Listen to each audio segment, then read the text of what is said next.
సోదర మహాశివరా, ఈ రోజు ప్రపంచంలో పెద్దంగా చలామణి అయితే నేనే పోలీసులు అని దయ్యాలు వేదాలు వెళ్ళించినట్లు ఒకరి దగ్గర అనువాదం ఉండకూడదు, నా దగ్గర అయితే ఉండవచ్చు.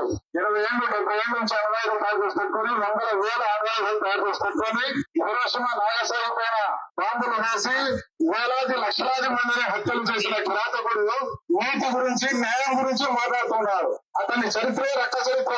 ఆఫ్ఘనిస్తాన్ లో గాని, ఇరాక్ లో గాని, లిబియాలో గాని లక్షల మందిని హత్య చేసి వికలాంగులుగా అనాథలుగా ఈ రోజు ప్రపంచంలోని దేశాలలో ఎవరు నాయకులుగా ఉండాలి, ఎవరు నాయకులుగా ఉండకూడదు, మేము డిసైడ్ చేస్తాం అనేసి ఇరాన్ పైన దౌర్జన్యం చేస్తున్న రోజు వాళ్ళకు పైన యుద్ధం జరుగుతా ఉంది.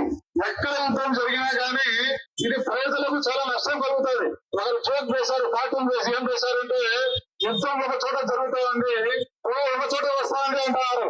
అంటే మన ఇండియాలో కొన్ని వందల వేల హోటళ్లు మూతపడినాయి గ్యాస్ లేక, కట్టెలు వెలిగించుకోవాల్సి వస్తుంది. అదే విధంగా మన దేశం నుంచి కొన్ని కోట్ల మంది గల్ఫ్ దేశాల్లో ఉపాధి కోసం వెళ్ళి ఉన్నారు. అక్కడ శాంతి లేకపోతే, భద్రత లేకపోతే ఆర్థికంగా మనం కూడా చిక్కిపోయేదానికి అవకాశం ఉంది. మన వాహనాలు నిలబడిపోవడానికి ఉంది, మనకు గ్యాస్ సిలిండర్లు సప్లై కాకుండా ఉండేదానికి అవకాశం ఉంది. అందుకోసమే ప్రపంచం అంతా కుటుంబం అయింది కాబట్టి ఎక్కడ దోచడం జరిగినా, ఎక్కడ దుర్మార్గం జరిగినా చెడును చెడుగా, మంచిని మంచిగా తెలిపే హక్కు మనకందరికీ ఉండాలి. అందుకోసమే ఒక గురువు ఏమన్నారంటే, ఎక్కడైతే దౌర్జన్యం జరుగుతాయో మీకు శక్తి ఉంటే ఆ దౌర్జన్యాన్ని ఆపాలి. ఒకవేళ మీకు ఆపే శక్తి లేకపోతే కనీసం నోటితో చెప్పాలి ఇది చెడు అనేసి. కనీసం ఆ చెప్పే శక్తి కూడా నీకు లేకపోతే కనీసం చెడులుగా భావించాలి, లేకపోతే ఆ చెడులో నువ్వు కూడా పాల్గొన్నట్టే అని విశ్వకారుణ్యమూర్తి గారు చెప్పడం జరిగింది.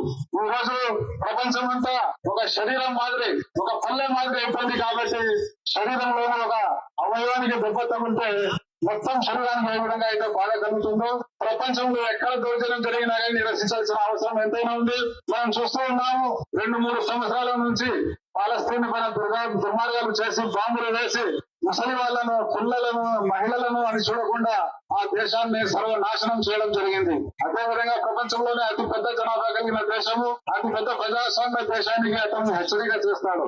నేను మీ దేశ నాయకుల పట్ల సంతోషంగా లేను, నాకు సంతోషపరచాలి అంటే నేను ట్యాక్సులు వేస్తాను, మీరైతే మా వస్తువులకు ట్యాక్సులు చేయకూడదు అంటే ఈ విధంగా పెద్దరికాన్ని చెలాయించి వివిధ దేశాల కరెన్సీలు చెల్లకుండా చేసి, ఆ కరెన్సీ యొక్క విలువ లేకుండా చేసి, మన కరెన్సీ చూసినట్లయితే ఒక నెల ముందు 85 రూపాయలు ఉండేది ఒక డాలర్కు, ఈ రోజు 90 రూపాయలు అయిపోయింది. అంటే 7 రూపాయలు కరెన్సీ డౌన్ అయింది.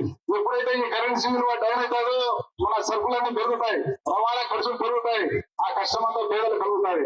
ఇటువంటి కష్టాలు భవిష్యత్తులో ఇంకా చాలా వచ్చేదానికి అవకాశం ఉంది. కాబట్టి ఇటువంటి నేరాలను, తప్పులను, ఘోరాలను మనం వేసే అవసరం ఉంది.